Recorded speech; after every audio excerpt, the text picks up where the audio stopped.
welcome to today's episode of the Dive Into Reiki podcast. We have today a round table with two very special guests, Heather and Yolanda. They are the hosts of the upcoming Reiki Summit from Reiki Rays, which happens every year in November with tons of beautiful interviews. And I'm going to allow them to introduce themselves. I don't know who wants to start, Yolanda, Heather. Go ahead. There. Oh. Well, my name is Yolanda. Work-wise, I go under the Energetic Alchemist. I am a Reiki practitioner and teacher and co-host for this year's Reiki Rays Global Healing Summit. Thank you. And yeah, I'm Heather McCutcheon. I am the founder and executive director of the Reiki Brigade, which is an outreach organization in the city of Chicago. And I am also a Reiki master teacher and also a co-host of the Reiki Rays Summit this year.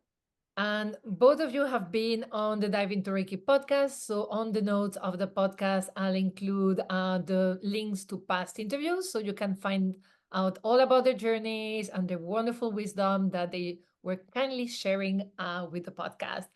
But today we're concentrating on the Reiki Rays Summit. And it's going to happen in November. It's, I think, 4 or 5 days. I never know the exact. I'm going to let you ladies talk more. But it's literally tons of interviews. We're talking over 30 interviews where people can access either for free if you watch them on that day, or if you buy it in advance with the code and there is a big discount, or even afterwards you can buy it. You get unlimited access forever until the internet collapses, which hopefully won't. It's a lot of that. And one of the reasons I wanted to talk to Heather and Yolanda is because we're like, oh, great, the summit, free. I'm going to try to catch it. And, because we're so much on Zoom that it feels very natural now to have all these available. But it takes a lot of heart and dedicated work from a big team. And a lot of you too, because you actually interviewed all of us. I'm including this summit. So I torture Heather with my interview. And I wanted to find more about the process. Like, how does it happen? When do you guys start? A little bit of your experience hosting the show. Well, first of all, I find it an enormous honor and pleasure to do. I was a speaker for several years before I was invited to be a co-host, and it's just an incredible group of people, both putting together the summit and who are being featured in the summit as speakers, and to be able to interact with those people. When I was a speaker, and you're given access as a speaker to all of the talks, and I would go through and look at the list and kind of cherry pick the ones, either names that I'm familiar with or topics that I was particularly interested in. But as a co-host, you're talking to all of these people. You're spending a lot of time with them. You research them in advance. You learn about what they do, and then you're spending time doing the interview. And some of them, I've never heard of them before. I'm not sure what we're going to be talking about, until I start researching it. And it was such a gift to then be exposed to all the new perspectives and all the new ideas, and to learn from all of these people. There's something to be gained from every single person there. And you don't always know until you're, in the middle of it, what's going to come of that.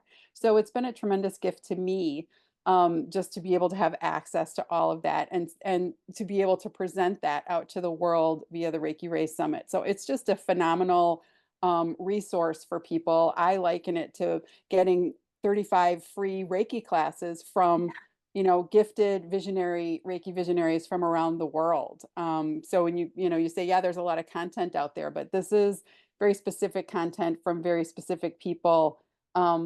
It's just really highly cultivated and put together. So it's a pleasure to do it.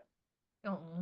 Yeah, I would say this is the third year that I had the opportunity to co-host, but the year prior to that, I was invited as a speaker. And as a speaker, I didn't realize how enormous this was.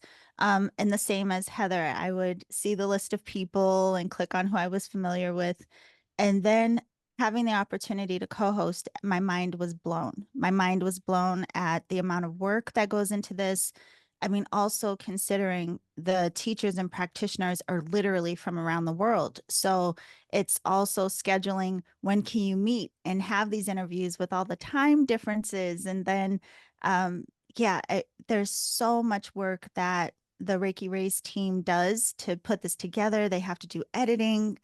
It's unreal how much they put together.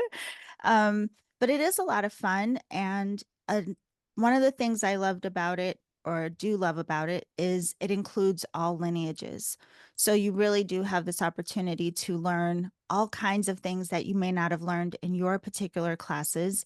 You also have people like Heather, for example, that share Reiki in ways that you don't hear about every single day. So I think it can be very inspiring to a lot of people to get these aha moments and ideas of, I didn't even know it was possible to use Reiki in these ways or to practice in these ways.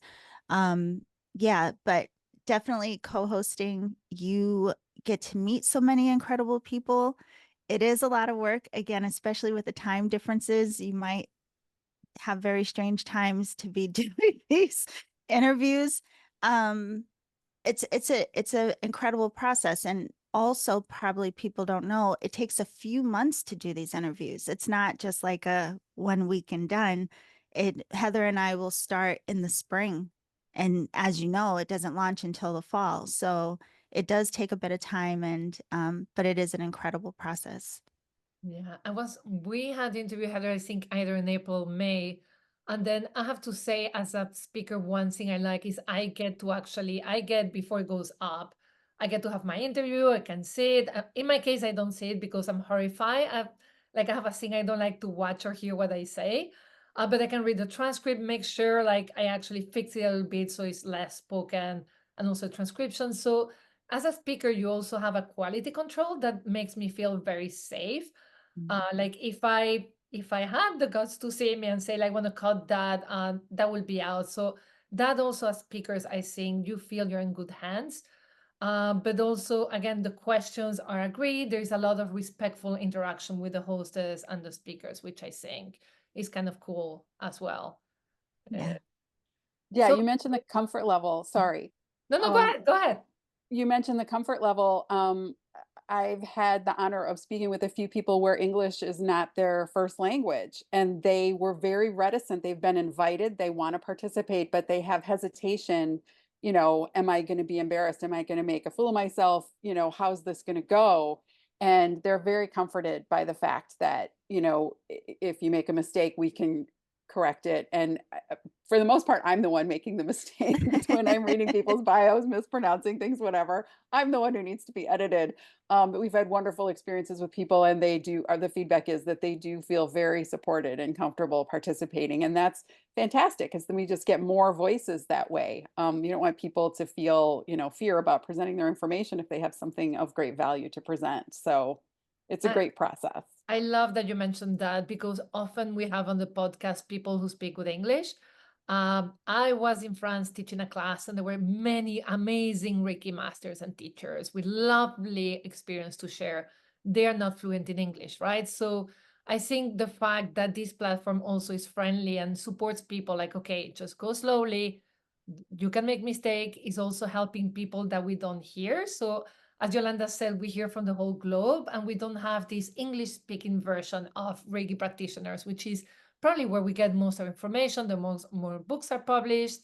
And yet there are huge communities like in Europe, in Brazil, there is a huge, in Portugal, right? Other languages. Yes. Mexico, there is a lot of Latin American practitioners. Few of them really feel comfortable to speak English. One day I do have to commit for a podcast in Spanish, but I can barely handle my workload right now. But giving that platform so people who may not be featured regularly actually have, we can hear from them. I really like that you highlighted that. Yeah. It's diversity of voices. So of course, you probably spend over 40 to 50 hours between scheduling, interviewing. I'm probably being very conservative in my estimated. What was the biggest challenge beyond obviously scheduling the time difference, which is, if you have someone in Europe or in Japan, Asia, it's very complicated. Personally, like in terms of you being a host, what was something that you had to work on, or you were like, ooh, this is a little bit challenging for me. I think one of the most, I guess it's challenging, but not really. I think one of the biggest considerations is just making sure people feel comfortable. So, when you are meeting people, a lot of times for the first time, they may have a little bit of nerves about how it is that they're presented or how they're going to share. And they don't know you either. They don't know what your personality is like. So I think that initial checking the temperature and just creating that space together where we can all be comfortable, we can both be okay, really kind of creating that friend connection first before the conversation begins. I think that's one of the most interesting things about interviewing, just really making sure people feel comfortable and feel at home. Yeah, And I feel like you're so good at that, Yolanda, putting people at ease. So you guys are both podcasters, but I am not. So this was my first foray into conducting interviews with people. And in as much as I'm learning from people, sometimes the information they're presenting is new to me, and I'm not sure where the conversation is going to go. So we do research them in advance. We have a reason we want to talk to them, and there are some questions that we've agreed on to kind of direct us on our path. But oftentimes, sometimes the people are very meticulous about, I'm going to talk about this, then I'm going to talk about this, then I'm going to talk about this. Sometimes the conversations just take on a life of their own. And sometimes that's fantastic. And you're just hitting it off like a house on fire, and it's very organic and all this great information is coming forth. But sometimes, again, if I'm not as familiar with the topic and they just start talking and I feel like we're going, off on a tangent and I'm trying to keep up. And for me, that was kind of the more challenging part. And it's great to be learning the new information, but it makes me a little bit uneasy because, I'm supposed to be conducting this interview and now we're talking about things that I don't know about. So, yeah. in a way, you also reflect literally the people, right? You are the audience. So that is a beautiful quality to have that freshness.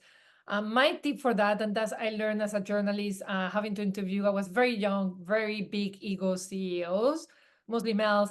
When they went off topic, I said, I love that. That's incredible. Building on that, I ask a completely different question. They never ever noticed. Don't ask me why. Like literally, like building on that.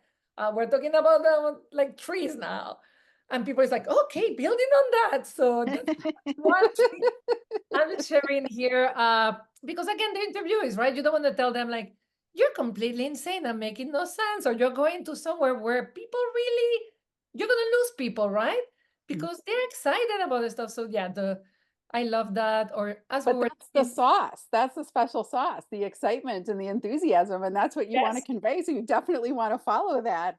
absolutely. But this Yeah. is like the yes and. So for the people watching this, I literally gave these ladies a little bit of what we were going to talk about just before we start recording. And I told them, if there is a question that you are not comfortable, just say yes and answer whatever. So it's also a great tip for the people actually being interviewed. But I think also I can see that you both had a lot of fun and that will come true.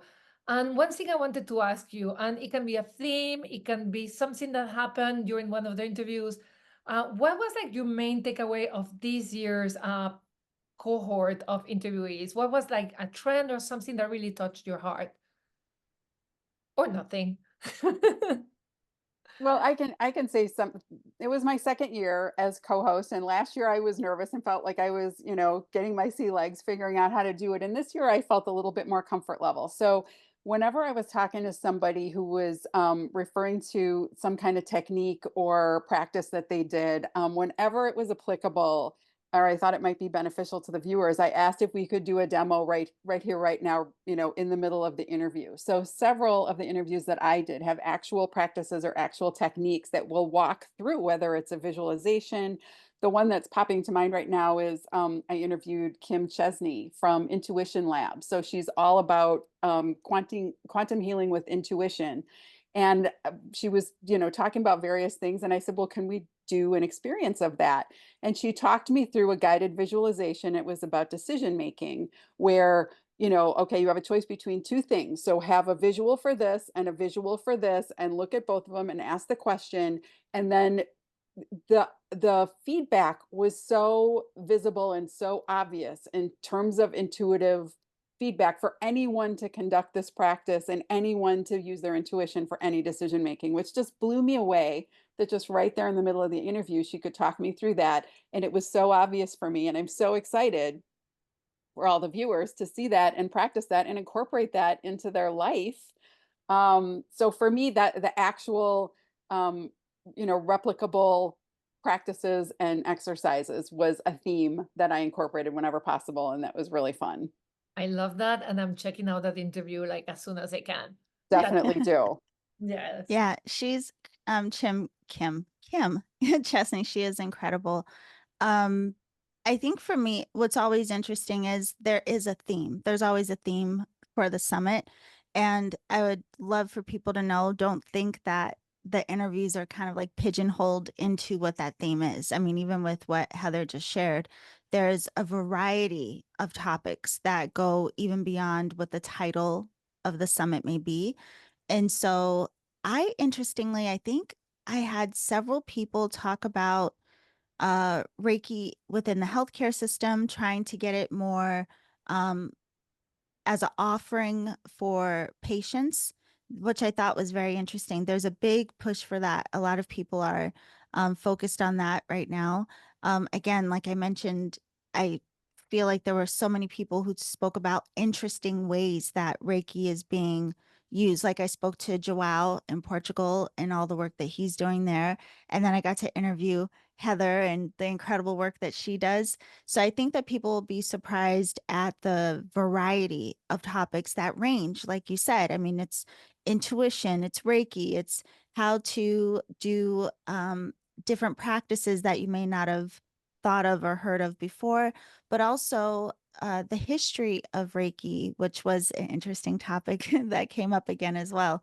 So, yeah, I think people will be very surprised at just the range of information that they'll have access to. I'm dying to watch the history ones because there is a lot of talk about this year has been a little bit like, okay, this person, and I can never remember well his name, Tokyo To Yayoi, Tokyo, at the yeah, Tokyo. Tokyo, So I'm interviewing soon someone who's like did historical work that he could be, and he fits Mrs. Takata's story. On the other hand, there is a memorial stone for Usui, right? right. But at the same time, I think for me, it's like so many people in Japan were practicing these kind of therapies at the time that everything may be a little bit true, right? So it's kind of interesting. They're also talking now about that the symbols were actually included by the first president and not by Usui. Right. So I think it also teaches us to have a flexible mind with Reiki, keep always an open mind. And at the end, the one thing that matters is how we're practicing it. Yes. Practice work, even if suddenly we realize, like, actually, there was a Latina who was in Japan. Uh, her name is Maria Sanchez, and she actually created Reiki, right? So Right. the practice work, but I think it's really interesting to see and understand better those backgrounds, historical backgrounds as well. So I'm looking forward to those talks as well. Yeah. And to that point, I'm glad that you mentioned it. I think it's so important for all of us within the community to have that open mindedness and not be upset because you may not agree with everything that everyone practices or what everyone believes, and that's okay. It's just that as a community, we can have these conversations and you can discern what fits for you, what resonates with you, and all of that is okay. But especially because it's such a huge community, it's a global community, and everyone has a different point of interest, we're going to have some differences in views and opinions. But again, if we just keep in mind, it's okay. It's no one's telling you you have to believe in something or you have to practice a certain way. It's just we're sharing so that we recognize the options that are available or the possibilities, the potentials that are out there. And so, yeah, I think that's a great reminder. Yeah. Just To try. always have, yeah, There You is don't know what you don't know. right, And so just to come to it open-minded, and as you said, what resonates with you or what doesn't resonate with you. And over time, if you end up purchasing the package and you have the lifetime access to it, you listen to that same interview 5 years from now, that might right, ring real differently for you. So true. yeah, I great. wanted to add too, just in terms of an overarching benefit of the summit is the networking and the availability of resources. Yeah. So every time I talk to someone new, like you said at the beginning of this interview, our links will be below, and we might be doing things that people don't know about. We might have resources or tools, and Yolanda has her Oracle deck, and I do the Reiki Brigade outreach. And if people are interested in that, they can, click the links. And that's true of every single interview. People are doing, like Yolanda said earlier, working with Reiki in all these different ways. I learned about Sarah, the Shelter Animal Reiki Association. I had never heard of that before. I think it was Robin Benelli talking about animal Reiki, techniques for animal Reiki, and she just threw that out there. Sarah, the Shelter Animal Reiki Association, that's an organization that you can look up and tap into if you are interested in offering Reiki to animals in shelters. That there's already something out there in place that can help you and guide you with that. Yeah. So whatever your interests are, this group of people has so many resources available that can help you along your path. Yeah, and there was also some discussions around Reiki business. Just want to throw that out there too, because Oh, a that's lot a of good one too. practitioners, Yes. yeah, want to know how to start a business or how to refine or expand their business. And we have interviews and conversations about that as well. So, I mean, really, it's all across the board in terms of, yeah, Reiki. No, A lot and of practical information. Right. Yeah. I love what you said, because as you said, like, oh, I'm gonna start trying shelters, and you try to create and struggle to create something that maybe already exists. Or again, you try to reinvent the wheel. For many Reiki practitioners, unless they come from having their own business, establishing a business is probably one of the most challenging parts of it. Making a living, dealing with the fears and all the things that come up. So having that support, I think it's fantastic. And again, why are you going to reinvent the wheel, or like literally like learn by error and trial when there is already all that information widely available? Another thing I want to say, Heather, I love that suggestion about going backwards as well. I think I may do that. I was also thinking, as speakers, we actually can see what we're working on, right? I remember my first talk was about the journey and the interconnection between the levels. My second talk was about acceptance, and this was all about embodied awareness. And right, and so we all, as practitioners, you can see the same person. It's like, oh my God, there is that person again. It's like, but that person, you can follow how they evolve in their journeys. And I find that lovely. I can see that in the people I'm closer to. Like, I can see how they talk about the practice changes. And I find that also quite an interesting exercise, right? Like, hey, look at this person. Like, and perhaps the person is talking about the same because it's something that needs to be repeated as well. But I really appreciate you mentioning that. And then, Yolanda, I wanted to build on what you said about the open-minded different techniques. I think one thing that is wonderful is when we react like, ugh, to something. And I'm a critical Scorpio, so that's my first reaction. And because it's blinded me to so much learning, what I really did a practice of like, why do I react so strongly against it? And then it's like, why don't I like it? What does that practice that is different from mine give that person? What is it helping them? How is it different? And at the end, is it really different than what I practice in nature? And just asking myself those questions has been a lot of fun. And now when people bring stuff that is like completely different, like, ooh, let me reflect on that. And it's actually really bringing a lot of joy and happiness. So for me now, everything goes unless you're really doing something detrimental to the people you're working on. But Right. like, if you want to dance when you practice Reiki, if you don't like, well, let me think about why that is working for you, right? Like, and maybe if it doesn't resonate with me, not, but I can see the equivalent. So I think again, probably open mind and a very receptive mindset it's probably the Yeah, best. I can say, just like what you said a moment ago, we see the evolution of people like, oh, there they are again. I mean, we've known each other now for years, and I've seen that in you. I mean, really, truly, I've seen the evolution of you and your practice. And yes, so it is an incredible thing. Even as a community, the more we get to know each other and we become familiar, I think it even gives some people the permission to be more open-minded, because they may come in thinking that they have to be very rigid into a particular way. But when you do open up to like, wow, other people are practicing or experimenting or doing things differently, I think it supports a lot of people in knowing their journey is very personal, and Yeah, it can look like many things. I love that. And again, this outreach on the business part, Heather, I think, Reiki Brigades is such a great example as well. Like, I think sometimes we're limited in what we can do with a Reiki practice. And then seeing people doing, when I Google, I found Reiki Brigades. I think I actually found you through a summit. I was like, wow, like I would have never thought about, and like the people you serve, like the police and like the victims and everything is like, oh my God, like so something already exists. And if I want to replicate in my city, I can actually reach out to you. And I think probably this is a little bit of the closing, a little bit, but I think these people are there, as you said, the links are there. A lot of these people are happy to support you. Some of them probably you're going to have to take some trainings, but there's also resources. A lot of Reiki practitioners are very generous.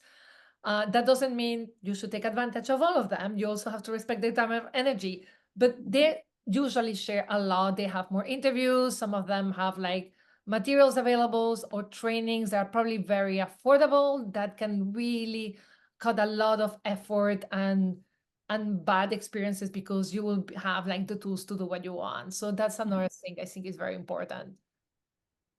Yeah, sometimes when people take a Reiki class and then they go home and their family, you know, their close friends and family are not receptive to the idea of Reiki and they don't find anywhere to go with that. And they've had a wonderful time in class, they've had these incredible experiences, and then like they get home and they're like, where's my community? Where's my people?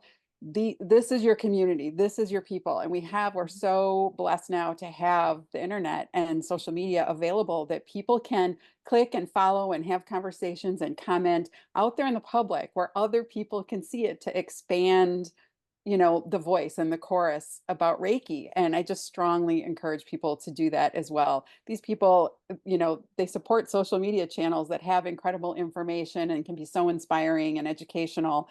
Follow everybody, interact with everybody, and it just makes the whole voice louder about Reiki, such that sooner or later there's going to be a tipping point. You take your Reiki class, you go home, and everyone's going to be like, oh yeah, Reiki, that's what we're going for. Well, it's almost like sadly a joke sometimes, but it's in many movies and many series. Like it's starting to pop up everywhere, to be honest. Yes, it is. It's almost like, okay, how many writers had Reiki sessions, like script writers, because it's in every movie or every series. I It's like know. often though they put us like crazy people, but that will change hopefully as well.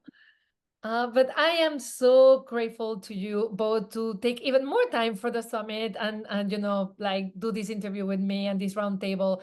I would love to close perhaps with, I don't know, like something that either you feel like that changing your practice or something that probably you would like to share about your own practice and your own offerings with the community as well.